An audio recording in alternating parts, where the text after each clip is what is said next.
출애굽기입니다. 출애굽기 25장 22절 한 구절 말씀입니다. 출애굽기 25장 22절 한 구절만 같이 읽도록 하겠습니다.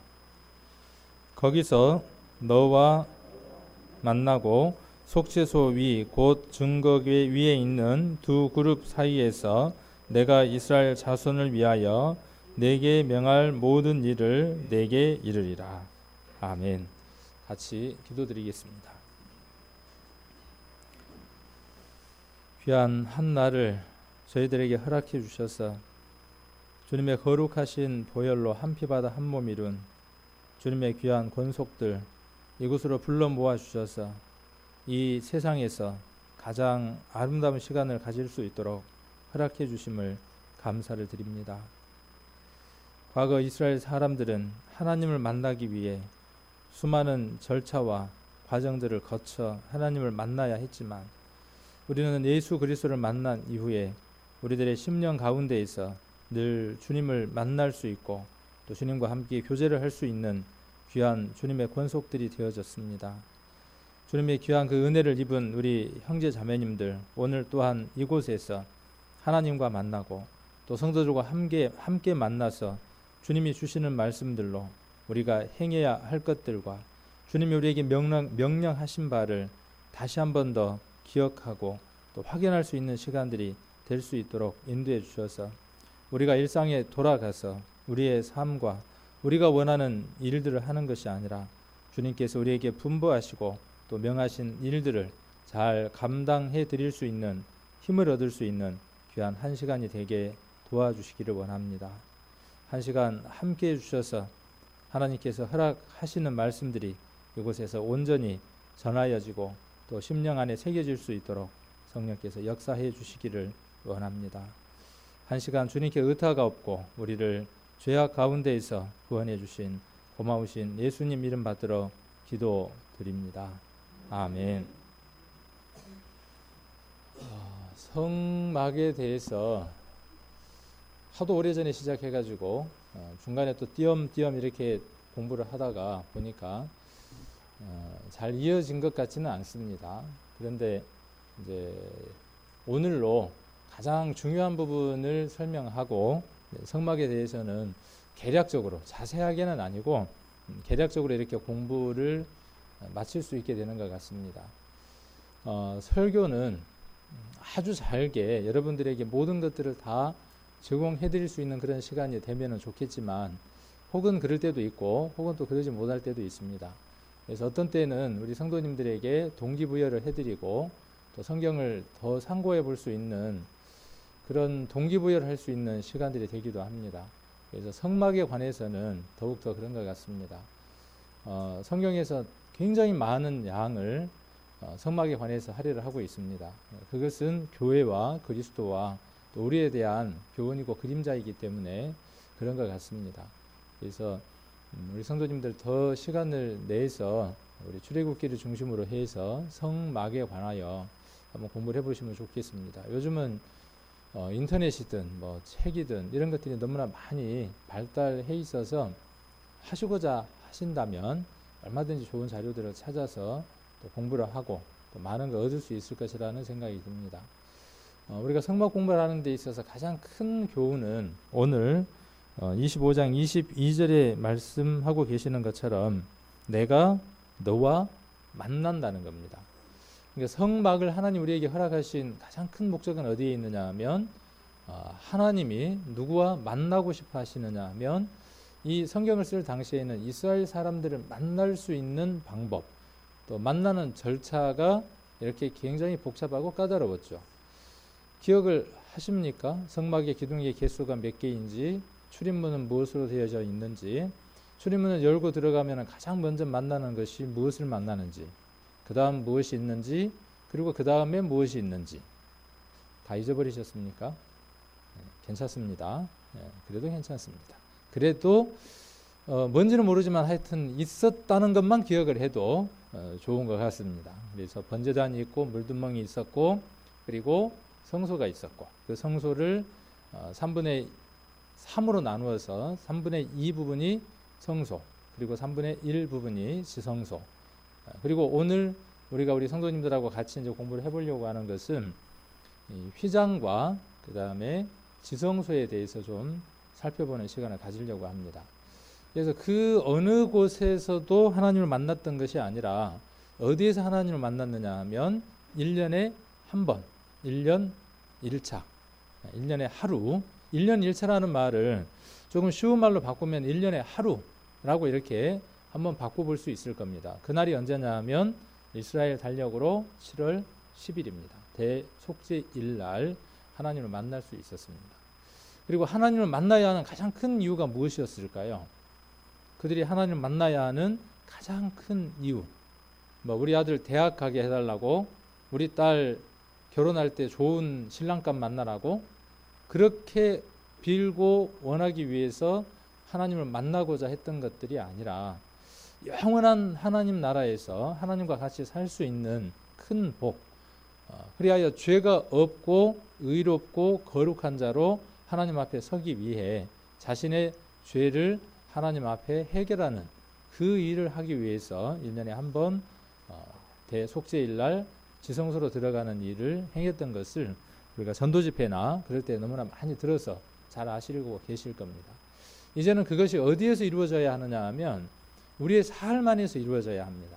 결론을 말씀을 드리면 오늘 우리가 이 성경을 통해서 교훈을 얻고자 하는 것은 이스라엘 사람들은 수백 년 전에 또 몇천 년 전에 어떠한 절차를 거쳐서 죄의 문제가 해결이 되고 하나님을 만났느냐 하면 우리가 지금까지 쭉 배웠던 성막이라고 하는 것을 통해서, 그래서 맨 처음 휘장, 성막 앞에 있는 그 휘장을 건너서 제물을 가지고 들어가서 그 다음 번제단을 만나고 물두멍을 만나고 그 다음에 성소를 통해서 휘장을 건너 지성소 안에 들어가야 하는, 그리고 누구도 들어갈 수 없었던, 아무나 들어갈 수 없는, 오로지 누구만 휘장을 건너 지성소 안에는 들어갈 수 있었느냐 하면 대제사장만 들어갈 수 있었던 것이죠. 그래서 그곳에서 언약의 피가 뿌려지고 7번 뿌려지고 하나님께서 그들을 받으셨습니다. 그런데 우리는 이제 예수님께서 이루어 놓으신 그 산길을 통해서 예수 그리스도가 성막이 되어주시고 예수 그리스도가 휘장이 되어주시고 예수 그리스도가 언약궤가 되어주시고 모든 성물들이 되어주셔서 우리로 하여금 예수를 의지하면 예수 그리스도의 피로 말미암아 하나님을 만날 수 있는 산길을 열어놓으셨다는 것을 우리는 성경을 통해서 깨닫게 됩니다. 우리가 지난번에 마태복음 13장에서 배웠던 것처럼 옛것과 새것을 우리는 만나게 됩니다. 옛것이 누구에 관해서 이야기하느냐 하면 마찬가지 그리스도에 관해서 이야기하는 것이고 새것도 마찬가지입니다. 그래서 이러한 교훈들을 우리가 성경을 통해서 한번 얻어보려고 합니다. 그래서 22절에 보시면 거기서 그랬죠.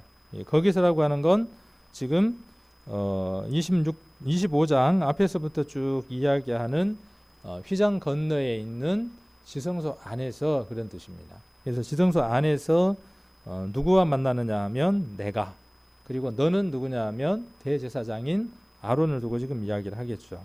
그래서 대제사장과 만나고 속죄소 위, 곧 증거궤 위에 있는 두 그룹 사이에서 내가 이스라엘 자손을 위하여 내게 명할 모든 일을 내게 이르리라. 하나님을 만나면 반갑습니다, 고맙습니다, 거기서 끝나는 게 아니라 만나는 목적이 있고 이유가 있는 것이죠.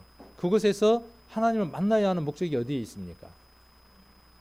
거기서 하나님 만나야 하는 그 목적이 어디에 있느냐 하면 여기 말씀에 기록되어 있는 것처럼 내게 명할 모든 일, 이스라엘 백성들이 하나님 앞에 행해야 할 모든 일들을 어디에서 명령을 받느냐 하면 그곳에서 듣는 것입니다. 그러나 지금은 우리는 믿음 안에서 어디에서 그분의 명령을 듣느냐 하면 우리의 심령 깊숙한 곳에 성소와 지성소가 있고 그 지성소에 계시는 예수 그리스도를 통해서 하나님을 통해서 음성을 듣고 만납니다. 그리고 그분으로부터 명할 것을, 우리가 행해야 할 것들을 듣게 되고 우리가 그 삶들대로 행하게 되면 하나님께 귀한 삶들이 되는 것입니다. 그래서 이러한 것들을 앞에서부터 한번 좀 살펴보도록 하겠습니다. 25장 10절부터 26장을 먼저 보겠습니다. 26장 31절을 먼저 보겠습니다. 26장 31절로 33절까지를 천천히 한번 같이 읽겠습니다. 너는 청색, 자색, 홍색 실과 가늘게 꼰 배실로 짜서 장을 만들고 그 위에 그룹들을 공교히 숙여서 금 갈고리로 네 기둥에 들이우되 그 네 기둥을 조각목으로 만들고 금으로 싸서 네 은받침 위에 둘지며 그 장을 갈고리 아래 들이운 후에 증거계를 그 장 안에 들여 놓으라. 그 장이 너희를 위하여 성소와 지성소를 구별하리라. 그러니까 성소와 지성소를 구별하는 목적으로서 무엇을 두었느냐 하면 휘장이라고 하는 것을 두었습니다. 근데 무엇으로 어떻게 만드느냐 하면 청색과 자색과 홍색과 가늘게 꼰 배실. 이거 기억납니까? 어디에서 이거 만났습니까? 어디에서 만났죠? 우리가 성막이 있을 때 성막의 문이 무엇으로 되어져 있었죠? 철문으로 되어 있었죠. 그래서 버튼을 탁 누르면 모터가 작동돼서 샥 하고 열리고 완전 자동이었죠. 진짜인 줄 아실라 또. 예, 거기도 마찬가지 천으로 이루어져 있었죠. 여기에 지금 짜져 있는 것과 같은 색들로 이루어져 있었습니다. 이것은 예수 그리스도의 인성을 이야기하죠. 예수 그리스도의 사역을 이야기하는 것이기도 합니다. 청색은 생명을 이야기하기도 하고요. 청색은 생명. 예수 그리스도께서 우리에게 새로운 생명을 주셨죠. 그분이 오셔서 우리에게 새 생명을 주실 것에 대한 그림자로서 청색을 의미했고, 또 무슨 색이죠? 자색은 왕권, 홍색은 고난, 흰색은 성결과 부활을 뜻한다고 합니다. 그리고 우리가 에스겔서 1장에서 희한한 네 생물에 대해서 한번 배운 적이 있죠. 어떻게 생겼습니까? 다 잊어버리셔서 제가 이렇게 설교하기가 참 좋습니다. 늘 새로워서. 네 생물이 있었고 요한계시록에도 가면 네 생물이 있었죠. 지난번에 우리가 향해, 분향에 대해서, 향료에 대해서 배울 때에도 거기에 보면은 네 생물이 있었다고 이야기를 했죠. 그 네 생물도 에스겔서 1장에 기록되어 있는 그 생물과 같습니다. 그래서 사람, 사자, 소, 그 다음 또 뭐였죠? 제가 알고도 지금 이렇게 헤매는 척 하는 겁니다. 아시는가 모르는가 해서. 제가 정말 모르는지 아니면 알고 그러는지 참 찾기가 어렵죠. 독수리, 이렇게 네 생물로 표현이 되어 있었습니다. 그래서 그것은 청색, 자색, 홍색, 흰색 실과 같은 의미들을 갖고 있습니다. 그래서 예수님에 관해서 네 가지의 성품, 네 가지의 사역에 대해서 기록해 놓은 것이 사복음서고, 그런 것을 말씀드릴 때 한번 에스겔서 1장에 관해서 성도님들하고 교제했던 기억이 날 겁니다. 기억나시죠? 이제 어렴풋이. 나는 기억이 안 난다 하시는 분은 그날 교회를 안 나오셨을 가능성이 좀 다분합니다. 자, 그래서 예수 그리스도의 신성에 관해서 이야기를 합니다. 그런데 이걸 짤 때 금색 실이 좀 들어갔으면 좋을 것 같아요. 같잖아요. 화려하고. 근데 왜 금색은 빠졌을까요? 금색이 좀 들어갔으면 좋잖아요. 근데 예수 그리스도에 관해서 이야기할 때 금색들이, 인성을 이야기할 때에는 금색들이 빠져 있습니다. 금은 하나님의 성품을 표현하는 색깔이기 때문에 그렇습니다. 그래서 여기에 네 가지 색으로 되어 있는데, 그 휘장이 맨 처음에는 휘장이라고 표현하지 않고 문이라고 표현을 해볼 수 있고요. 그 다음 두 번째 성소에 들어갈 때는 뭐가 있습니까? 그곳에도 마찬가지 뭐가 있습니까? 같은 모양의 식양으로 되어져 있는 천을 하나 만나게 되죠. 그래서 우리는 하나님 앞에 나아가면서 수시로 매 순간순간마다 예수 그리스도가 우리에게 어떠한 일을 해 주셨는가 하는 것을 생각지 않고, 예수 그리스도를 의지하지 않고, 예수 그리스도의 공로를 의지하지 않고 나간다는 것은요, 아무런 의미가 없는 것을 이야기를 합니다. 하나님을 만나러 갈 때에 우리가 쌓아 놓았던 것, 우리의 의지, 우리의 힘, 우리의 공력들, 하나님에게는 아무런 의미가 없다고 하는 것을 한번 두 번, 세 번에 걸쳐서 확인하는 겁니다. 맨 처음 성막문에서 그것을 확인하게 되고 나는 정말 예수 그리스도로 말미암아 하나님께로 들어갈 수 있는 소망이 있는 사람인가 하는 것을 확인을 하게 되고 그 다음 또 성소로 들어갈 때에도 마찬가지고 지성소로 들어갈 때에도 마찬가지입니다.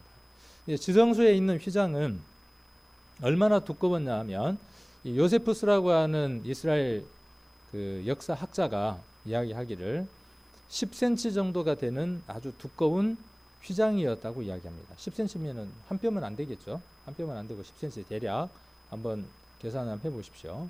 그래서 말 두 마리 힘 있는 말 우리가 몇 마력 그러잖아요. 자동차가 몇 마력이다. 그럴 때 이야기할 때 그 마력은 말 몇 마리가 한꺼번에 끌 수 있는 힘이냐 그런 뜻입니다. 그래서 양쪽에서 말 두 마리가 확 잡아당겨도 그 천이 찢어지지 않을 만큼 견고했다라고 요세푸스라고 하는 역사학자가 이야기를 했습니다. 그래서 이것은 사람의 손으로 찢는다는 것 자체가 불가능하죠. 그리고 이것을 걸쳐 놓기 위해서는 그것을 지탱할 만한 것들이 필요했겠죠. 그래서 여기에 보면 기둥을 만드는데 조각목으로 만들고 32절이죠. 그리고 무엇으로 쌌습니까? 금으로 싸고 받침은 무엇이었어요? 은이었어요. 그래서 이것은 지난번에 우리가 성막의 기둥이라든가 이런 걸 배울 때 동일하게 배웠기 때문에 같이 한번 적용을 해볼 수 있을 겁니다. 은이 속전을 뜻하는 것이라는 것 기억하고 계실 것이고 조각목은 우리 인생의 인성들을 이야기하는 것이고 우리 인생이 하나님 앞에 쓰임받기 위해서는 금으로 예수 그리스도의 능력으로 말미암아 금으로 더집혀지지 아니하고서는 성물로 하나님 앞에 드려줄 수 없다는 것 그리고 그것이 구속이라고 하는 예수 그리스도의 보혈이라고 하는 것 위에 세워지지 않고서는 아무런 의미가 없다는 것입니다. 그곳에 고리를 만들어서 장을 드리웠습니다. 자, 그리고 그것들에게 그룹이 공교하게 수놓아져 있었죠. 그리고 33절에 그 장을 갈고리 아래 들이운 후에 증거궤를 그 장 안에 들여놓으라 그랬어요. 그래서 증거궤라고 하는 건 어디에 있느냐 하면 휘장 안쪽으로 있게 되는 거죠. 그래서 그 휘장이 성소와 지성소에 구별이 되어진다라고 이야기를 했습니다. 그래서 한번 그림을 한번 본다면 이렇게 한번 생각을 해볼 수 있을 겁니다. 그래서 이쪽 부분이 지성소고 여기가 성소, 지성소 그리고 휘장이 있습니다. 이것은 어느 쪽에서 이걸 뜯어 놓은 거냐 하면 아까 저쪽 벽에서 뒷부분을 뜯어 놓은 겁니다. 뜯고 본 겁니다. 그래서 무엇이 있느냐 하면 증거궤가 있고 그리고 휘장이 있습니다. 휘장 반대편에 이제 뭐가 있겠어요? 휘장 건너편에 휘장 바로 뒤에 만나는 게 뭘 만나겠습니까? 성소를 만나는데 지금 여기는 지성소예요. 이 그림은 지금 지성소의 그림이고 반대로 보고 있는 겁니다. 이 휘장 너머에 가장 첫 번째 있는 성물 지난주에 배웠는데 분향단을 만나겠죠. 그래서 1년에 1차 하루에 하나님 앞에 제물을 드릴 때에 대속제일의 절차를 치를 때에 가장 먼저 이 휘장 안으로 들어오는 성물이 있죠. 누가 먼저 들어오게 되느냐 하면 향로가 이 안으로 들어와서 이 전체를 뿌옇게 향연이 가득 찬다고 이야기를 했었죠. 지난주에 그것 배웠죠. 그래서 거기에 사용되는 향의 재료가 5가지가 있었다 그랬죠. 잊어버리셨죠. 한번 복습 한번 해볼까요? 기억나는 대로 뭐가 있었는지 얼른 성경을 찾으면 되죠. 5가지 뭐가 있었는가 한번 이야기해 봅시다. 가장 먼저 뭐가 있었죠? 소합향이 있었죠.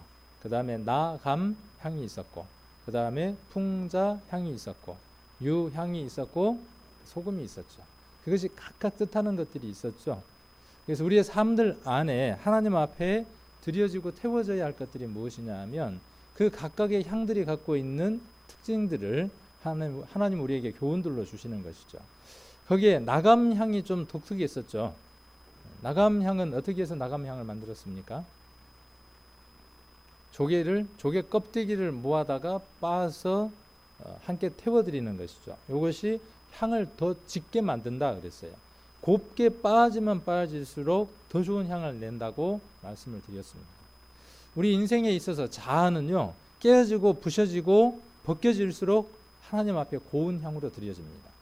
옛 습관들, 고집들, 아집들, 또 일상적인 습관들, 이런 것들이 벗겨져 나갈 때, 그리고 그 속살이 밖으로 나올 때, 어쩌면 할례의 모습과 같을 겁니다. 할례는 부드러운 속살이 밖으로 드러나는 것이죠.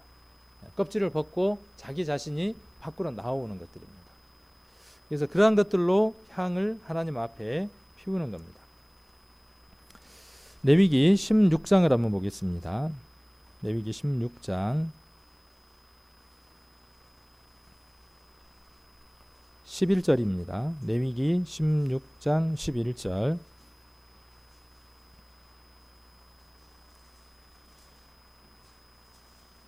(16장 11절부터) 16절까지 천천히 한번 같이 읽겠습니다. 이것이 7월 10일 대속죄일이 되었을 때에 대제사장이 지성소 안으로 들어오는 가장 첫 번째 하는 일의 모습입니다.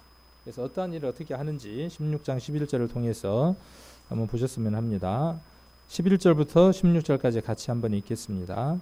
아론은 자기를 위한 속죄제에 수송아지를 드리되 자기와 권속을 위하여 속죄하고 자기를 위한 그 속죄제 송아지를 잡고 향로를 취하여 여호와 앞 단 위에서 피운 불을 그것에 채우고 또 두 손에 곱게 간 향기로운 향을 채워가지고 장 안에 들어가서 여호와 앞에서 분향하여 향연으로 증거 위 속죄소를 가리우게 할지니 그리하면 그가 죽음을 면할 것이며 그는 또 수송아지의 피를 취하여 손가락으로 속죄소 동편에 뿌리고 또 손가락으로 그 피를 속죄소 앞에 7번 뿌릴 것이며 또 백성을 위한 속죄제 염소를 잡아 그 피를 가지고 장 안에 들어가서 그 수송아지 피로 행한 같이 그 피로 행하여 속죄소 위와 속죄소 앞에 뿌릴지니 곧 이스라엘 자손의 부정과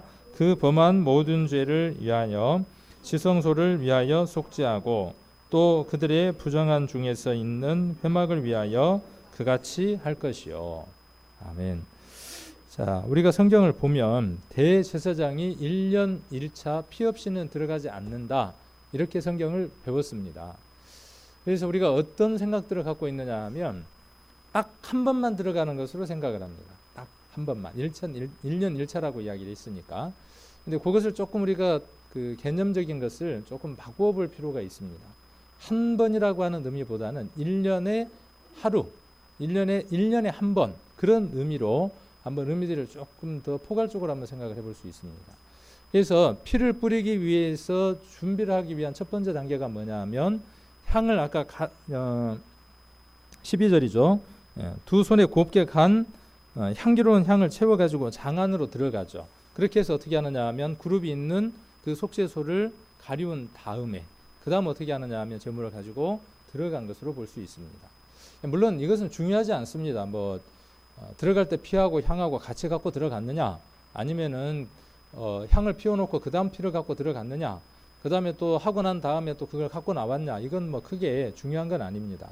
우리는 한 번이라고 이야기하니까 이런 성경들을 보면서 조금은 이게 이해가 좀 어려울 때가 있습니다. 그래서 1년 1차라는 말을 1년에 하루라고 이렇게 개념을 한번 바꿔보시면 좋을 것 같습니다. 그 하루 동안에 어떠한 일들이 일어나느냐 하면 피를 가지고 속죄의 제사를 지내는 그 일들이 진행이 됩니다.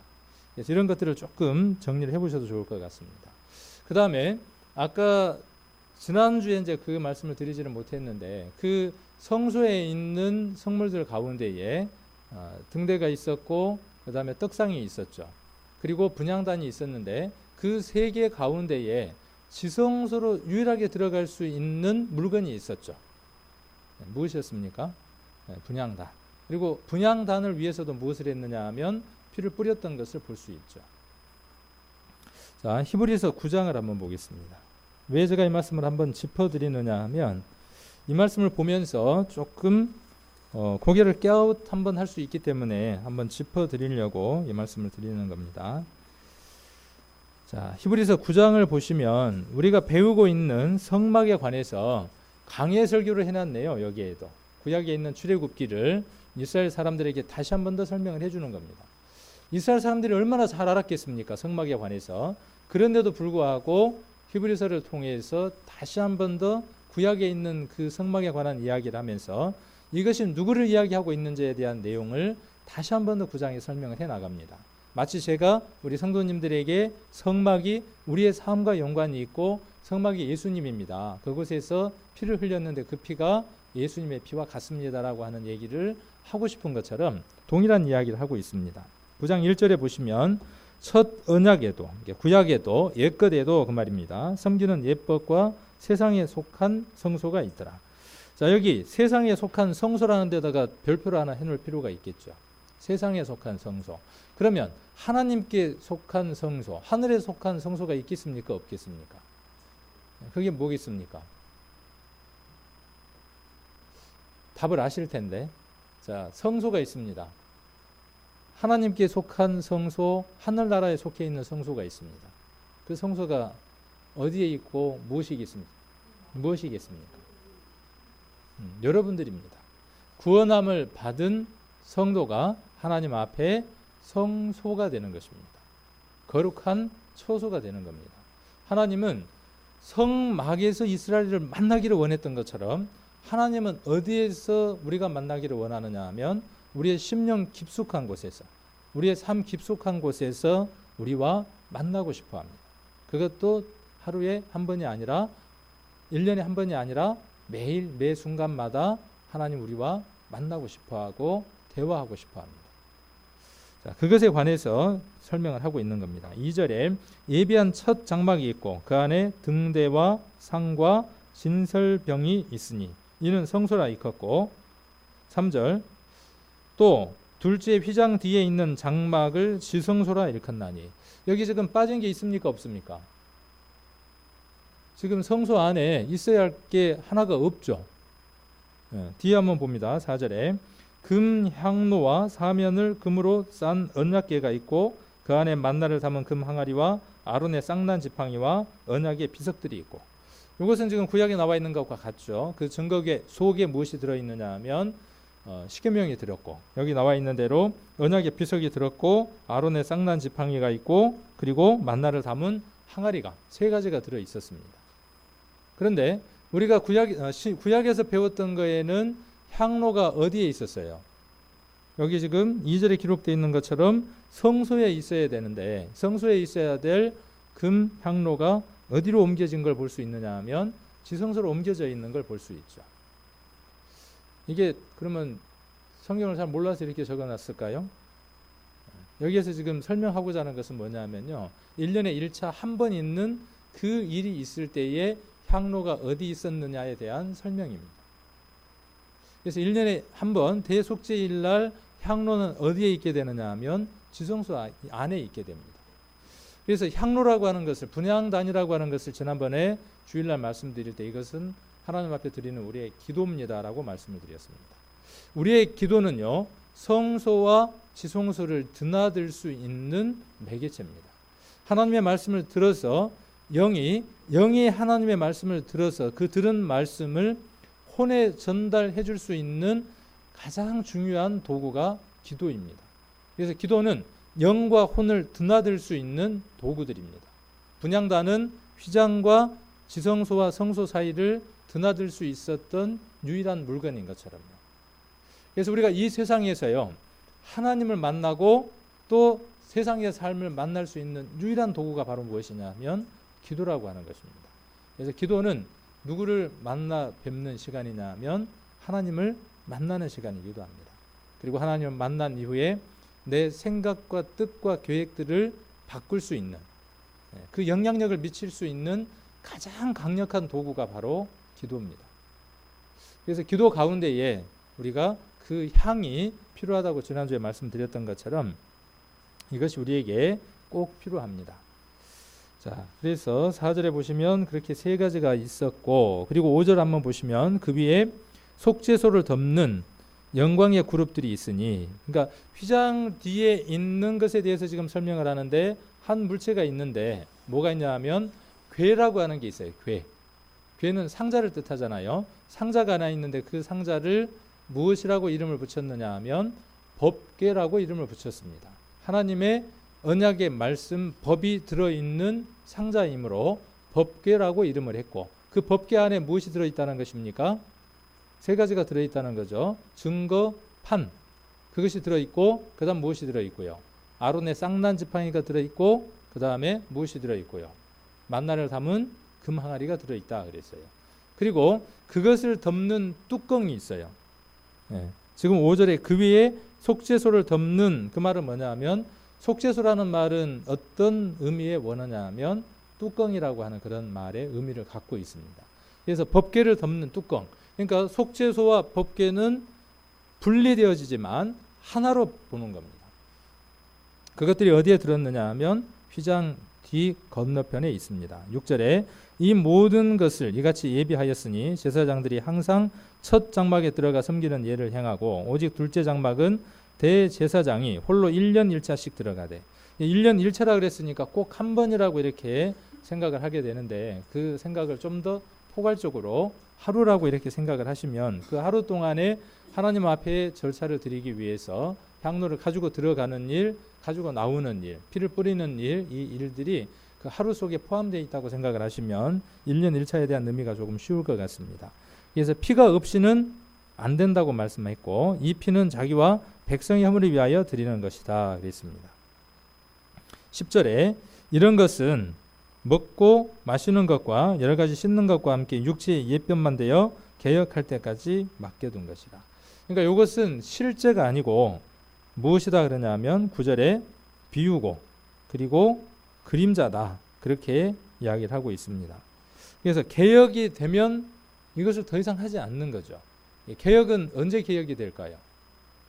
11절에 보면 예수님이 오시면 개혁이 되는 겁니다. 예수님 오시기 전까지는 예전의 법대로 그대로 행해야 하는 것이죠. 개혁이 되면 새로운 법대로 행해야 하는 것이고, 그래서 예수 그리스도가 오셔서 온전한 실체가 되어 주셔서 이루어 주신 겁니다. 자, 이것이 그 휘장의 모습들을 다시 한번 더 보고 있는 겁니다. 성소가 있고, 그 다음에 휘장이 있고, 그 건너편에 지성소가 있습니다. 자, 그 안에가 무엇이 있느냐 하면 이렇게 아랫부분이 뭐냐 하면 요 금태가 둘러져 있고, 그 금태 아랫부분, 그러니까 금태가 있는 그 부분이 무엇이 되어지느냐 하면 아랫부분이 법궤가 되어지고, 그 위에 부분이 뭐냐 하면 속죄소라고 그렇게 이름을 한번 명칭을 붙여볼 수 있을 겁니다. 자, 출애굽기 다시 돌아가서 25장입니다. 출애굽기 25장 10절입니다.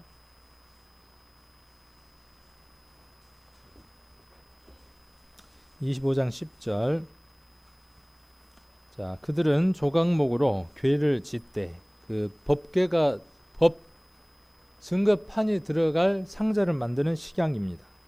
요거는 한번 이렇게 머릿속에다 한번 그려 보십시오. 크기를 50cm로 계산을 해서 1규빗을 50cm로 계산해서 머릿속에다 이렇게 한번 그려 보시면 크기가 계산이 될 겁니다. 조각목으로 궤를 짓되 장이 2규빗 반, 광이 1규빗 반, 고가 1규빗 반이 되게 하고, 너는 정금으로 그것을 싸되 그 안팎을 싸고 윗가로 돌아가며 금태를 두르고 금고리 넷을 부어 만들어 그 네 발에 달되 이 편에 두 고리요 저편에 두 고리며 조각목으로 채를 만들고 금으로 싸고. 그래서 저 아랫부분에 대한 설명이 되겠죠. 아랫부분에 관한 설명이 됩니다. 그 채를 꿰인 양편 고리에 꿰서 궤를 매게 하며 채를 궤의 고리에 꿰인 대로 두고 빼어내지 말지며, 이게 저대로 두라고 지금 이야기를 한 겁니다. 그리고 16절 내가 내게 줄 증거판을 궤 속에 둘지며 그랬죠. 그래서 증거판을 어디에다가 두느냐 하면 저거 속에다가 두는 겁니다. 17절 이제 무엇에 관한 설명이냐 하면 저 위에 관한 설명이죠. 정금으로 속죄소를 만들되 좌이 2규빗 반, 광이 1규빗 반이 되게 하고, 금으로 그룹들을 속죄소 두 끝에 쳐서 만들되 한 그룹은 이 끝에, 한 그룹은 저 끝에, 곧 속죄소 두 끝에 속죄소와 한 덩이로 연하게 할지며, 그룹들은 그 날개를 높이 펴서 그 날개로 속죄소를 덮으며 그 얼굴을 서로 대하여 속죄소를 향하게 하고, 그랬죠. 그래서 지금 여기 두 개의 그룹들이 서로 마주보고 있는 거죠. 두 천사들이 서로 마주보고 있는 모습이고, 아래 만들어 오는 그 뚜껑에서 연하여서 이어져서 저렇게 속죄소를 만들라고 말씀을 하셨습니다. 그래서 이렇게 만들어져 있습니다. 법궤에 관한 내용들입니다.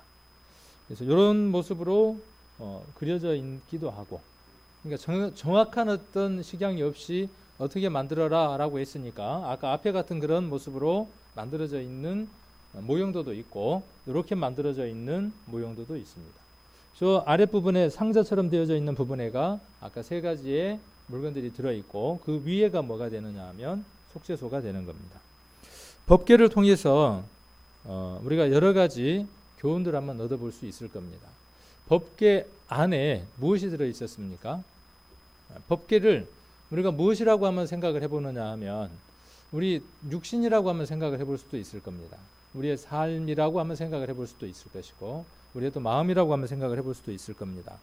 그 안에 무엇이 들어있어야 하느냐 하면 꼭 세 가지 것이 들어있어야 하죠.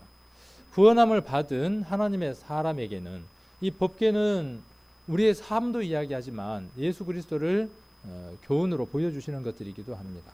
그래서 그것과 한번 견주어서 생각을 해볼 수도 있고, 그것을 우리의 삶에 한번 적용을 해볼 수도 있을 겁니다. 저 안에, 법궤 안에는 무엇이 들어있었냐 하면 증거판이 들어있었죠. 그 다음 또 만나가 들어있었고 지팡이가 들어있었죠. 지팡이는 지팡이인데 어떤 지팡이예요? 근데 지팡이가 싹이 날 수 있어요, 없어요? 뭘 이야기하는 걸까요? 거기에서 우리에게 교훈하고 알려주는 것은요, 마른 지팡이 같은 우리 인생들이 예수 그리스도로 말미암아 새로운 생명을 얻고 싹이 날 수 있는 사람들이 되어졌다는 것이죠. 그래서 부활의 소망에 관해서 이야기하는 게 뭐냐 하면 아론의 싹난 지팡이입니다. 그러니까 하나님 앞에 서 있는, 하나님을 만나려고 하는, 또 하나님을 만나는 그 장소에는 무엇이 있어야 되느냐 하면 부활의 소망을 확실하게 갖고 사는 사람이어야 한다는 것입니다. 그리고 그곳에는 무엇이 있습니까? 아까 만나가 있었죠. 만나는 맛이 어땠어요? 만나는 맛이 만났어요. 그래서 만나예요. 여러분에게 만난 맛을 내는 양식이 있습니까? 무엇이 여러분의 입과 여러분의 삶을 기쁘게 하고 맛있게 합니까? 무엇이? MSG가? 썩은 동태도 MSG를 넣으니까요, 맛있는 동태찌개가 되더라고요. 굉장하죠, 그 효력이. 근데 우리의 삶에 있어서 그 MSG보다도 더 강하고 맛있는 맛을 내는 조미료가 있습니다. 만나가 있습니다. 그것이 바로 무엇이냐 하면 하나님께서 우리에게 주신 말씀입니다. 이 말씀이 우리의 심령 안에 있을 때에 그곳에서 하나님을 만나는 것입니다. 그리고 무엇이 있습니까? 또 증거판이 있죠. 하나님의 언약을 말씀하시는 것이죠. 공의를 뜻하는 것이기도 하고요. 자, 이런 것들이 우리들 심령 안에 있을 때 그곳에 누가 임재를 하시느냐 하면 하나님이 임재를 하시는 겁니다. 그래서 법궤를 만나려면 반드시 필요했던 게 뭐가 필요했습니까? 자, 법궤가 있는 곳에 하나님이 임재를 했어요. 그 하나님이 임재하는 곳에 있으려면 법궤가 있는 곳으로 가야 하죠. 근데 법궤가 있는 곳으로 가려면 무엇이 없이는 갈 수 없습니까? 피가 없이는 갈 수 없습니다. 우리가 하나님의 임재를 체험하고 하나님을 만나고 삶 안에서 이 세상 것이 아닌 하나님 것에 대한 삶을 누리고 살기 위해서는 가장 먼저 만나야 하는 것이 누구냐 하면 예수 그리스도라고 하는 분입니다. 그분의 보혈이 나와 관계가 있을 때, 그때 무엇을 만날 수 있느냐 하면 비로소 법궤를 만날 수 있습니다. 예수님께서는 그 법궤를 만나러 가는 데 있어서 무엇이 장애였느냐 하면 모든 사람이 그 법궤를 만날 수 있어야 하는데 1년에 한 번 대제사장만 만날 수 있으니까 누구든지 법궤로 들어갈 수 있도록 예수님이 십자가에 못 박혀 돌아가실 때에 그 휘장이 아래에서 위로 찢어졌죠.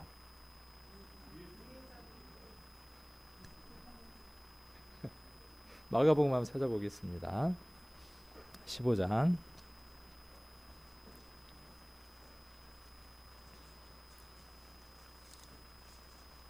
마가복음 15장 37절입니다.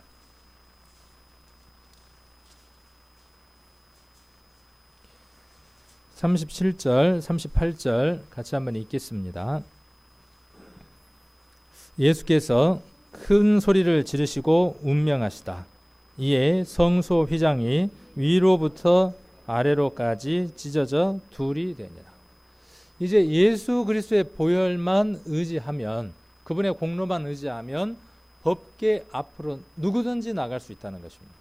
예전에는 1년에 한 번 복잡한 절차를 거쳐서 동물의 피를 가지고만 가능했지만 이제는 새롭고 산 길을 열어주셨다는 거예요. 예전에는 성막의 그 문을 들어갈 때에 제문을 가지고 그 문을 통과해야 하지만 이제는 예수님이 문이 되셔서 요한복음 10장 9절에 예수님은 나는 무엇이라고 말씀하셨어요? 나는 길이요 진리요 생명이니 말고 10장 9절에 나는 뭐라 그랬어요? 나는 문이에요. 문. 그 성막의 문이 누가 되어주신 것이냐 하면 예수님이 되어주신 거죠. 그래서 예수님을 통과하면 그 문이 통과로 되어지는 것이죠. 또 히브리서 10장 한번 보겠습니다. 히브리서 10장 20절.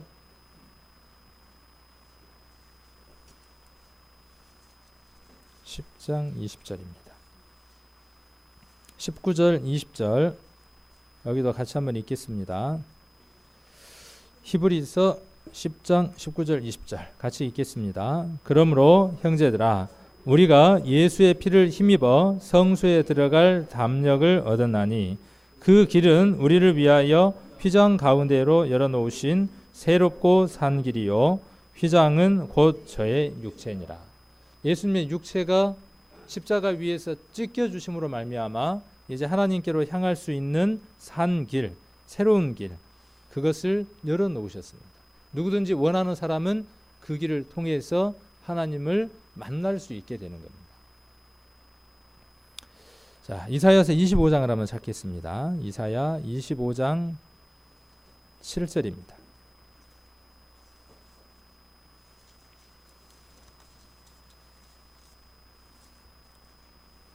(25장) 7절 8절 이사야 25장 7절 8절 같이 한번 읽겠습니다. 또 이 산에서 모든 민족의 그 가리워진 면박과 열광의 그 덮인 휘장을 제하시며 사망을 영원히 멸하실 것이라. 주 여호와께서 모든 얼굴에서 눈물을 씻기시며 그 백성의 수치를 온전해서 제하시리라. 여호와께서 이같이 말씀하셨느니라. 자, 휘장을 제하시고 면박을 제하여 주신답니다. 모세가 썼던 그 수건을 벗겨서 온전히 볼 수 있게 하고 그 휘장을 위로 아래로 찢어서 위에서 아래로 찢어서 산길을 만들어서 8절에 기록되어 있는 것처럼 사망을 영원히 멸하여 주셨습니다. 그래서 예수 안에 있는 사람들은 사망에서 생명으로 옮겨진 사람들이 됩니다. 영원한 불목 가운데에서 생명으로 옮길 수 있는 일은 방법은 예수 그리스도 외에는 없습니다. 그런데 이렇게 열려있는 큰 길, 그러나 찾는 이가 적어서 좁은 길로 말씀하셨던 그 길, 이 길마저도 언젠가는 닫힐 때가 오죠. 언제 그 길이, 이 물이, 이 휘장이 언제 다시 닫혀지는 날이 올까요? 지금 우리들에게는 열려 있어서 누구든지 구원을 받을 수 있습니다. 근데 이것이 닫혀버릴 때가 옵니다. 그때가 언제입니까? 예수님이 공중 재림을 하시게 되고 난 이후에 이 세상 사람들이 구원받고 들려 올라가 버리고 나면 그때 성령도 함께 사라져 버립니다. 그래서 구원을 받고 싶어도 구원을 받을 수 없는 시대가 옵니다. 아모스 8장을 한번 보겠습니다. 아모스 8장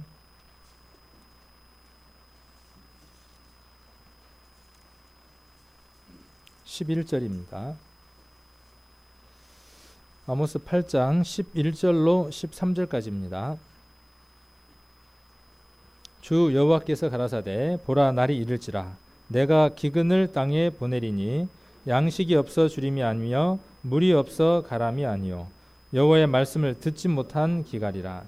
사람이 이 바다에서 저 바다까지 북에서 동까지 비틀거리며 여호와의 말씀을 구하려고 달려 왕래하되 얻지 못하니 그날에 아름다운 처녀와 젊은 남자가 다 갈아여 피곤하리라. 한만 찾아도 말씀을 찾아서 구원함을 받을 수 없는 그때가 옵니다. 지금 우리에게 그 길이 열려 있습니다. 그리고 우리는 그 일을 할 수 있습니다. 로마서 11장을 한번 찾겠습니다. 로마서 11장 25절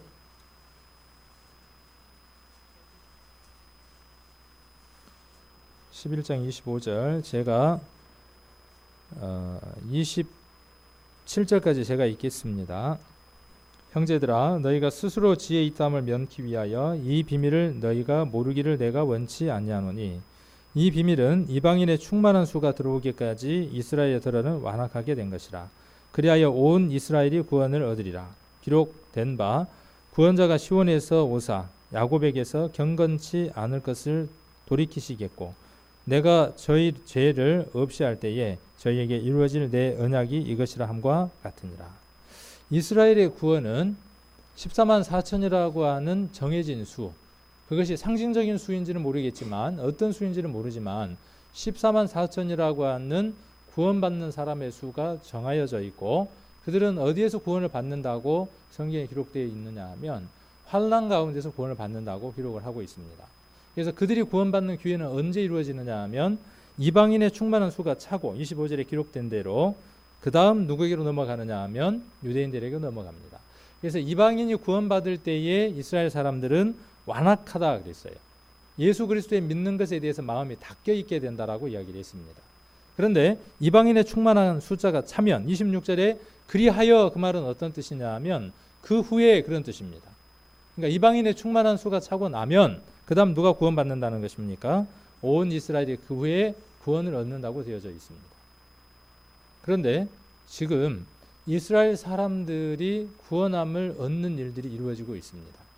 저는 그렇게 한번 생각을 해봅니다. 지금 예수 그리스도를 믿는 유대인들은 이방인의 구원 가운데 포함되지 않을까 하는 생각을 해봅니다. 그래서 휴거를 맞을 때 그들도 함께 들려 올라가지 않을까 그렇게 한번 생각을 해보는데 근거가 그렇게 많이 있는 것 같지는 않습니다.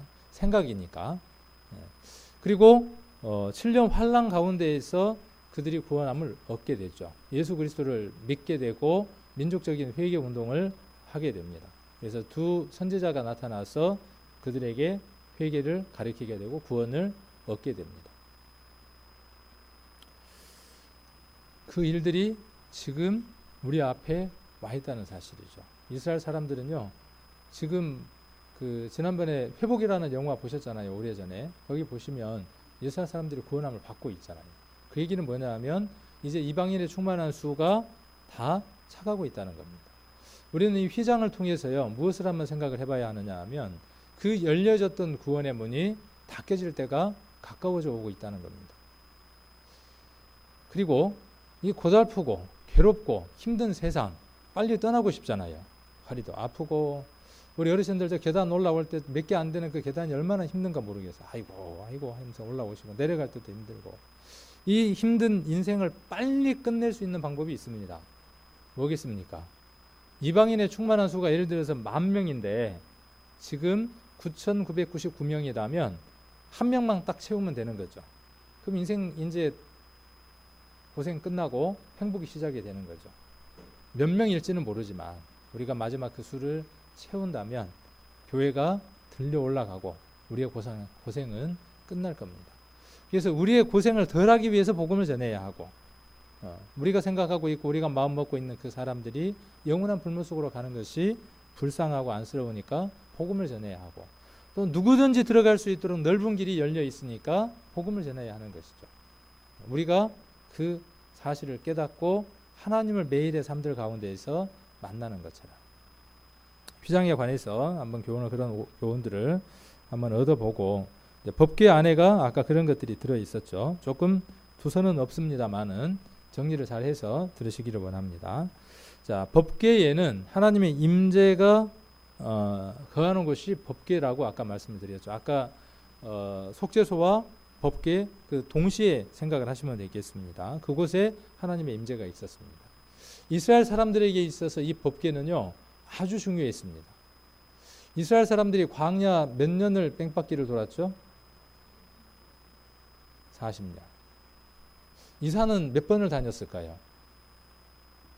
안 세어봐서 잘 모르겠어요. 41번이랍니다.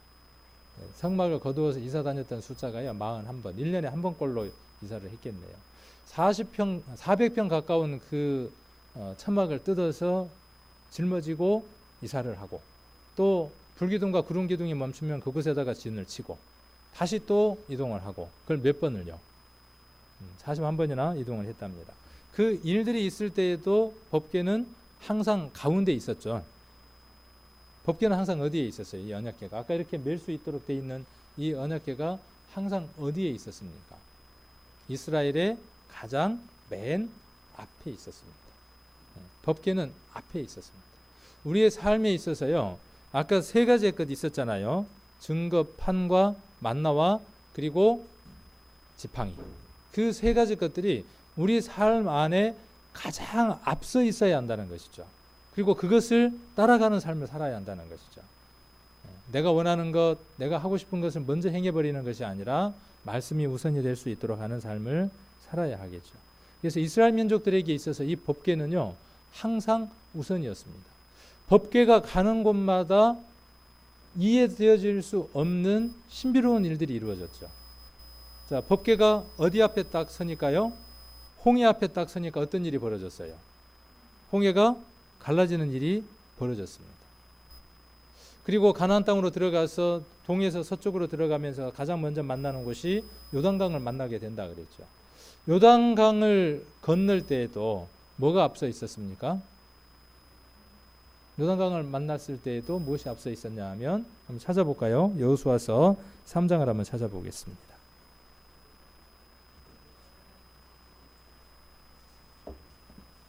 여호수아 3장 3장은 이 요단강을 걷는 것에 관해서 기록을 하고 있습니다. 3장 3절 한번 보겠습니다. 백성에게 명하여 가로되 너희는 레위 사람 제사장들이 너희 하나님 여호와의 언약궤 매는 것을 보거든 너희 곳을 떠나 그 뒤를 쫓으라 그랬죠. 그래서 항상 이스라엘 민족들이 행할 때에 제사장들이 언약궤를 메었고 이스라엘 백성들은 그 뒤를 쫓았습니다. 또 6절도 한번 봅니다. 여호수아가 또 제사장들에게 일러 가로되 언약궤를 메고 백성 앞서 건너라 하매 곧 언약궤를 메고 백성 앞서 나아가니라. 8절에 너는 언약궤를 맨 제사장에게 명하여 이르기를 너희가 요단 물가에 이르거든 요단에 들어서라 하라. 자, 홍해는 말씀에 의지해서 손을 내어 미니까 갈라졌죠. 요단강은 조금 다른 면이 있죠. 하나님의 말씀에 의지해서 언약궤를 맨 제사장이 요단강에 발을 한 달 디디니까 어떻게 됐습니까? 요단강이 말라서 갈라졌습니다. 구원이라고 하는 것은 전적으로 누구의 의지로 이루어지느냐 하면 하나님의 절대적인 의지로 구원이 이루어집니다. 홍해는 하나님의 능력에 의해서 반으로 나눠졌습니다. 그러나 구원받고 사는 삶에 있어서 많은 장애물들이 나타납니다. 요단보다 더한 것들이 나타나는데 그럴 때에 넘기 힘든, 가르기 힘든 그 일들이 나타날 때에 구원받은 사람들이 자기 방법, 자기 꾀, 사람들을 들여다가 그 문제를 해결하려고 합니다. 우리는 이 요단강을 건넜던 언약궤를 맨 제사장을 통해서 어떤 교훈을 얻을 수 있느냐 하면 그런 일들이 있을 때 어떻게 하라는 것입니까? 말씀을 의지해서 그 말씀대로 한 발 내어 디디면 그때 하나님이 어떻게 하신다고요? 힘들고 어렵고 복잡한 것들을 갈라주신다고요. 그러니까 구원을 받을 때의 모습과 구원받고 난 이후에 우리가 사는 모습들이 조금 다른 것들을 볼 수 있죠. 말씀에 의지해서 행하는 것들이 필요합니다. 11절 보라 온 땅의 주의 언약궤가 너희 앞에서 요단으로 들어가나니 14절 백성이 요단을 건너려고 자기들의 장막을 떠날 때에 제사장들은 언약궤를 메고 백성 앞에서 행하니라. 17절 여호와의 언약궤를 맨 제사장들은 요단 가운데 마른 땅에 굳게 섰고 그렇죠? 강이었는데 어떻게 돼 있습니까? 뻘도 있고 그래야 되는데 어떻게 지금 서 있는 거예요? 아마 신발에 진흙 하나 안 묵었던 것 같아. 뻘 하나 안 묻고 건너갔어요. 이런 일이 어떻게 있을 수 있습니까? 여러분 삶 안에도 그렇게 힘든 일들이 있을 때 말씀을 의지해서 그러려면 우리의 삶 가운데 중심이 누구를 만나는 삶이 있어야 하죠. 하나님을 만나는 그 삶이 있어야 그것대로 의지하고 한 발 내딛으면 갈라지는 겁니다. 그리고 마른 땅을 밟고 굳게 섭니다. 온 이스라엘 백성은 마른 땅으로 향하여 요단을 건너갔습니다. 그래서 항상 하나님의 일들이 있을 때에 법궤가 앞섰던 것을 봅니다. 여리고성을 무너뜨릴 때도 어떻게 했습니까? 나팔을 부른 자가 있었고 법궤가 있었고 그리고 백성들이 그 뒤를 따라서 여리고성을 돌았던 것을 기억할 겁니다. 그리고 가나안 땅을 밟고 들었을 때도 마찬가지고 그럴 때마다 무엇이 나타났느냐 하면 하나님의 능력들이 나타났습니다. 자, 이 세상에 법궤로 오신 분이 또 한 분 계시죠. 그분이 누구냐 하면 예수님입니다. 언약궤가 갈 때마다 신비로운 일이 일어났던 것처럼 예수님이 오셔서 법궤인 예수님이 한 발 한 발 디딜 때마다 어떤 일이 일어났습니까? 파도가 잔잔케 되고 있을 수 없는 일들이 일어나죠. 그분이 누구냐 하면 하나님이며 법궤이기 때문에 언약의 말씀이기 때문에 예수님이 가셨던 곳마다 그러한 기적들이 일어났던 것들을 봅니다. 예수님의 제자들이 궁금했죠. 당신은 정말 누굽니까? 저기 세례 요한의 제자들은 요한이 능력이 있다고 이야기를 하는데 당신은 어떤 능력이 있습니까? 우리가 다른 사람을 기다려야 됩니까? 당신이 그분입니까? 그렇게 물었더니 예수님이 답을 해주시죠. 누가복음 7장 한번 찾아보겠습니다. 누가복음 7장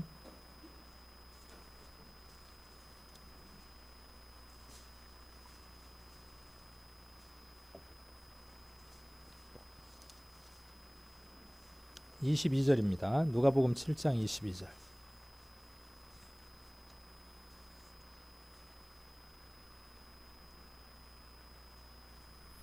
같이 한번 7장 22절만 같이 한번 읽겠습니다. 대답하여 가라사대 너희가 가서 보고 들은 것을 요한에게 고하되 소경이 보며 안진뱅이가 들으며 뭉둥이가 깨끗함을 받으며 기머거리가 들으며 죽은 자가 살아나며 가난한 자에게 복음이 전파된다 하라. 이 세상의 법궤로 언약궤로 오셨던 그 예수님, 그분이 움직이는 곳마다 어떠한 역사들이 나타나느냐 하면 이러한 역사들이 나타났습니다.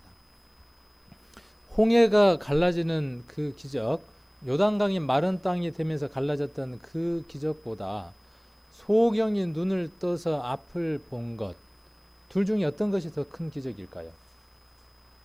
소경이, 앞을 못 보는 사람이 눈을 떴어요. 듣지 못하는 사람이 듣게 됐어요. 안진뱅이가 일어섰어요. 어떤 기적이 더 클까요? 둘 다? 근데 체감으로는, 느껴지는 것으로는 오히려 어떤 것이 더 큰 기적이냐 하면, 또 실질적인 것이냐 하면요, 소경이, 기머거리가, 안진뱅이가 일어서는 것입니다. 농둥병자가 깨끗함을 입는 것입니다. 실은 홍해가 갈라지고 요단강이 갈라지는 그 모든 것들은 무엇에 대한 그림자들이에요? 예수님이 오셔서 그 일을 하실 것에 대한 그림자입니다. 그런데 70년, 80년 사는 삶 동안에 눈이 불편해서 눈 좀 뜬 것 정말 귀하게 좋은 일이죠. 안 들리다가 듣는 것 얼마나 반가운 일이겠어요. 그러나 귀가 열렸다고 할지라도, 앞을 본다고 할지라도, 또는 뭉둥병이 깨끗함을 입고 안진뱅이가 일어섰다고 할지라도 구원함을 받지 못했다면 아무 의미가 없잖아요. 그러나 비록 인생을 살면서 그 모든 것들이 다 불편하다고 할지라도 우리가 영의 눈을 뜨고 영의 귀가 열리고 영의 안진뱅이가 고침을 받고 뭉둥병을 얻었다면 이것은 영원한 것입니다. 예수님은 무엇을 제자들에게 알려주시려고 하느냐 하면 너희들 그거 봤지? 그런데 내가 와서 무엇 할 거라는 거예요. 예수님이 십자가에 못 박힐 때에 일시적인 소경이 눈 뜨는 것, 귀머거리가 열리는 것, 그것이 이제는 영원한 것으로 이루어질 것이라고 하는 것을 예수님이 알려주는 겁니다. 여러분들이 어떤 사람들이 됐습니까? 여러분들이 과거에 소경이었고 귀머거리였고 안진뱅이였고 뭉둥병자들이었죠. 여러분들이 어떤 사람이 됐습니까? 그 법궤를 만나서 홍해가 갈라지는 것처럼 요단강이 갈라지는 것처럼 세상으로부터 분리되어져 하나님 나라의 귀한 사람들이 되어졌습니다. 법궤의 기적은요, 예수님이 이루신 일에 비해서 아무것도 아닙니다. 자, 그리고 법궤는 무엇이 없으면 만날 수 없다고요. 피가 없으면 만날 수 없다고 이야기했죠. 하나님을 만나려면 피가 없으면 안 되죠. 아담의 제사에도 피가 있었고, 하나님이 아담에게 무엇을 통해서 피의 제사를 알려주느냐 하면 가죽옷을 통해서 그 제사의 법을 알려주시고, 또 아벨을 통해서 우리에게 그것을 교훈해 주시고, 성경은 쭉 창세기부터 무엇에 관한 기록이냐 하면 죄는 반드시 피로써 대가를 치러야 하는 것을 보여줍니다. 그리고 예수님이 그 피를 흘려주실 것을 이야기를 합니다. 하나님을 만나기 위해서는 반드시 예수 그리스도의 피를 덧입지 아니하고는 하나님을 만날 수 없다는 것을 성경은 명백하게 이야기를 하고 있습니다. 자, 그리고 그 법궤 위에 무엇이 있었습니까? 속죄소라고 하는 게 있었죠. 아까 속죄소는 무슨 뜻을 갖고 있다고 그랬습니까? 뚜껑이라는 뜻을 갖고 있죠. 뚜껑은 뭐 할 때 씁니까? 열릴 때 씁니까? 닫을 때 씁니까? 그러니까 뚜껑은 열리면 안 됩니다.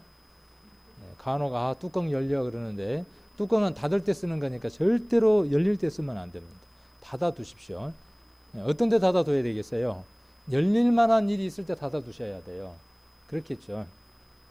속에서 뭐가 부글부글 끓어오를 때 그때 잘 닫혀 있는가 확인을 해야 하는 겁니다. 그러라고 이 뚜껑에 대한 교훈을 주신 게 아니고, 이 뚜껑에 관한 내용들을 보면요, 덮다는 의미가 있고 또 어떤 의미가 있느냐 하면 죄를 덮는다는 의미의 속죄소의 원어의 뜻을 갖고 있습니다. 죄를 덮는다, 그 다음에 용서하다, 속죄하다, 그런 뜻을 갖고 있는 것이 무엇이냐 하면 속죄소입니다. 이것 위에다가 피를 몇 번 뿌리는 거죠? 7번 뿌리게 되죠. 자, 이 세상에서 가장 복 있는 사람이 누구일까요? 오늘 저기 이서재 모친이 안 오셨네. 우리 신방 가서 부형 모임 가서 그런 교제를 했었는데, 우리 어머니 자식들이 제대로 못 해주고 가진 것도 없고 아무것도 없지만, 그리고 녹내장에 걸려서 앞도 잘 안 보이고 시야도 흐려져서 모든 것들을 못 보지만 이 세상에서 제일 행복한 사람이 누굴까요? 제가 그러고 물었어요. 성경은 누가 제일 행복하다고 이야기를 할까요? 누가 제일 행복할까요?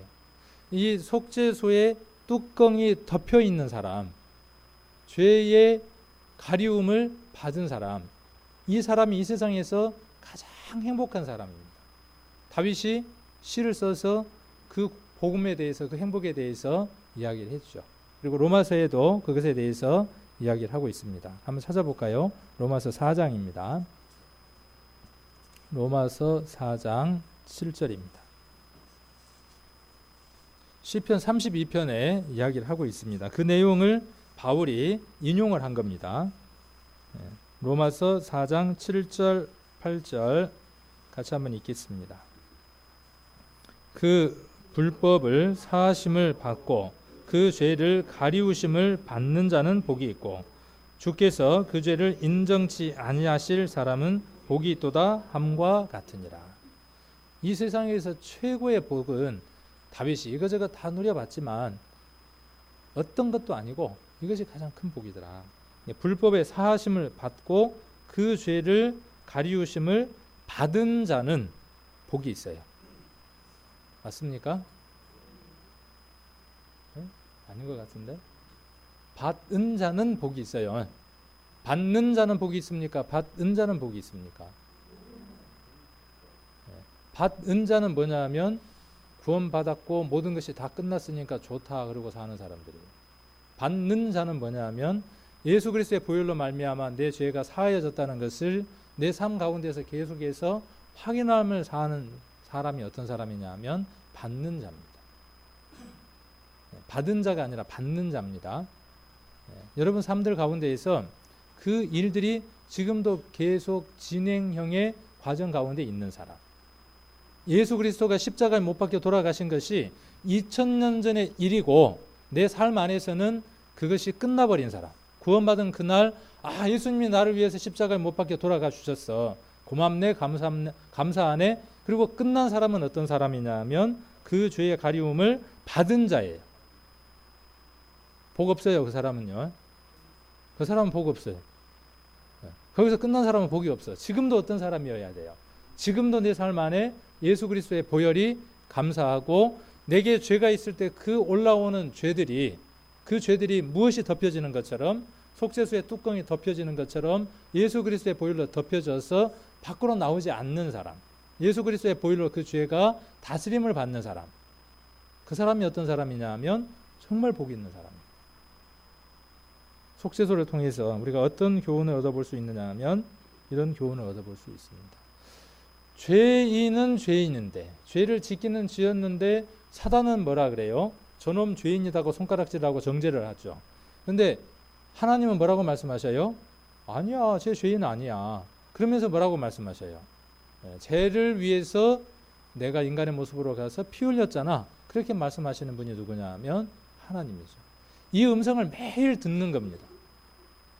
내가 어쩔 수 없어서 술을 홀짝 한 잔 했을지라도 담배를 한 대 피웠을지라도 내가 음란한 생각을 마음에 품었을지라도 쥐지 못할 것을 쥐었을지라도 마음속에서 사단이 너 같은 놈이 구원을 받았어야 그렇게 속삭일 때 사단아 물러가라라고 외치면서 하나님이 말씀하시기를 내 죄를 인정치 않는다고 답할 수 있는 사람, 뻔뻔한 사람이죠. 이런 사람이 복 있는 사람입니다. 오늘 이곳에 오실 때에도 불편한 마음으로 부부싸움하고 여러 가지 환경 속에서 오셨을 겁니다. 에이, 나 같은 놈이 교회를 어떻게 가? 가면 다 천사 같은 우리 성도님들이 있는데 내가 부끄러워서 어떻게 가? 내가 죄 지은 게 얼마나 많은데. 그건 어떤 사람이냐면 복이 없는 사람이에요. 어떤 사람이 복 있는 사람이라고요? 내가 이렇게 살았을지라도 하나님은 어떻게 하신다고요? 인정을 안 하신다니까. 그것이 어떤 사람이냐 하면 믿음이 있는 사람이죠. 자기가 행한 것을 믿는 사람은 믿음이 없는 사람이고 내가 이러한 삶을 행했을지라도 하나님께서 내 삶을 인정하시고 받으셨다는 것을 믿는 사람이 온전한 믿음인 것이죠. 오늘 그러한 마음으로 오신 분들은 이곳에서 쉼을 얻고 힘을 얻어서 어제 나를 주장했던 아침에 나를 주장했던 그 죄를 다스릴 수 있는 힘을 얻고 돌아갈 겁니다. 그래서 어제의 삶보다는 내일의 삶이 더 변화된 삶으로 하나님 앞에 나타날 수 있을 겁니다. 하나님 앞에 있는 이 지성소 안에 있는 법궤와 법궤의 궤 그리고 그것을 덮었던 속죄소 그리고 휘장 그 안에 들어있었던 증거판 그 다음에 만나 그 다음에 지팡이 이런 것들을 통해서 우리 성도님들이 여러 가지 교훈들을 얻었으면 좋겠습니다. 이 제한된 1시간 내에 이것들을 다 이야기한다는 것은 부족한 것 같아요. 우리 성도님들에게 동기부여를 해드렸으니까 우리 성도님들이 더 성경을 살펴보시면서 이런 것들을 구역 모임 때 교제하면 얼마나 좋겠어요. 오는 우리 구역 모임 때에 이런 것들로 나는 이번에 이런 말씀을 드렸는데 이것들을 성경을 살펴보니까 이 안에서 내가 이렇게 귀한 것들이 깨달아지더라라고 교제한다면 그 사람은 그 순간 하나님을 만난 것이고 그 만났던 것들을 구역 모임 때에 다시 한 번 더 확인하는 시간들이 되겠죠. 그것이 하나님이 우리에게 원하시는 가장 큰 뜻입니다. 우리가 매일 하나님을 만나는 것입니다. 이스라엘 사람들은 얼마나 간절히 원했겠습니까? 한번 상상을 해보세요. 1년에 한 번을 얼마나 간절히 원했겠습니까? 세상 말로 지는 못 들어가. 자기도 들어갈 수 없는 그것을 얼마나 기다렸겠어요. 대제사장만 들어갈 수 있는 1년에 한 번을 간절히 기다렸지만 우리는 무시로 수시로 아무 때든지 들어갈 수 있는 사람들이 됐잖아요. 그런데도 하나님을 만나지 않으려고 한다면 하나님께서 얼마나 슬퍼하시겠습니까? 얼마나 마음 아파하시겠습니까? 우리 성도님 삶들 안에 매일 말씀을 통해서 성도님들하고 교제를 통해서 하나님을 만나고 하나님을 만나면 누구처럼 되겠어요? 모세가 하나님을 만나지는 않았죠. 음성을 들었는데 어떻게 돼버렸어요? 그 얼굴 쳐다보면 난리 나니까 어떻게 했어요? 가렸잖아요. 예. 우리가 그런 모습이 돼야죠. 매일 주님을 만나면 금성을 들으면 여러분들의 얼굴은 어떻게 변해지겠어요? 빛이 나고 광채가 나겠죠. 그러한 삶들이 우리 성도님들의 삶들이 되시기를 원합니다. 오늘은 만찬 예식에 관한 말씀 같이 보시겠습니다. 요한복음 6장입니다. 요한복음 6장 53절.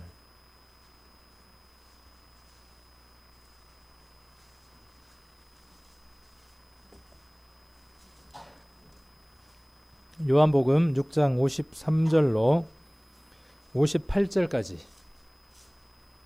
천천히 53절로 58까지 천천히 같이 한번 읽겠습니다.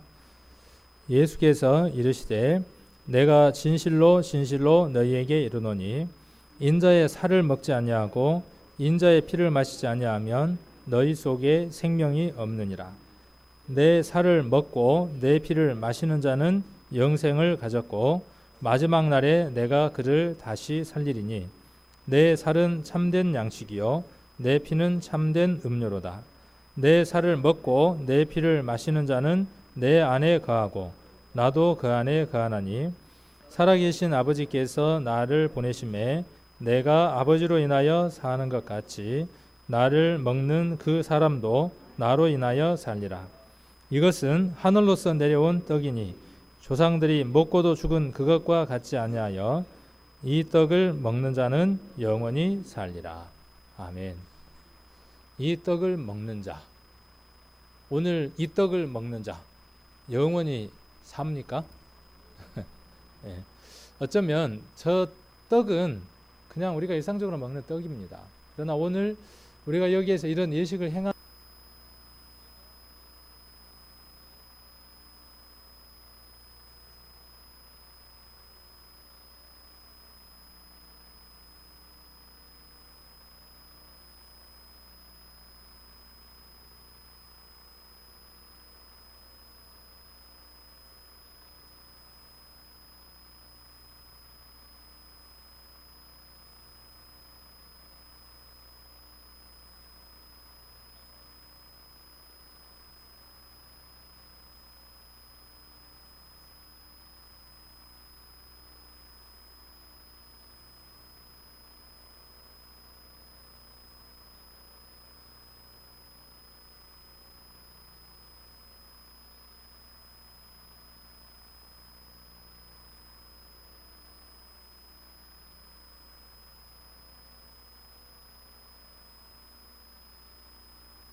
이 아니라 하나님이 원하는 삶을 살겠습니다 하는 그런 표로서 우리가 침례식을 행하는 것처럼 같은 맥락의 예식들입니다. 그래서 이것을 먹으면 이것이 살이 되고 이것을 먹으면 피가 되는 게 아니고 오늘 이 자리에 참여했다고 해서 영생을 얻게 되는 게 아니죠. 침례 예식에 행했다고 해서 그날 침례를 구원을 얻은 것이 아닌 것처럼 오늘 이것을 떡과 포도주를 마신다고 해서 내가 영원한 생명을 얻는 것이 아닙니다. 이것은 내가 예수 그리스도의 몸과 살과 피를 먹었다는 그 표를 많은 사람들에게 공포하는 시간입니다. 그래서 나를 위한 것이 아니라 많은 사람들을 위해서 대속물로 주셨던 그리스도의 삶을 내 생애 가운데에서도 내가 드리겠습니다는 그 표로 이 만찬에 참여하는 것입니다.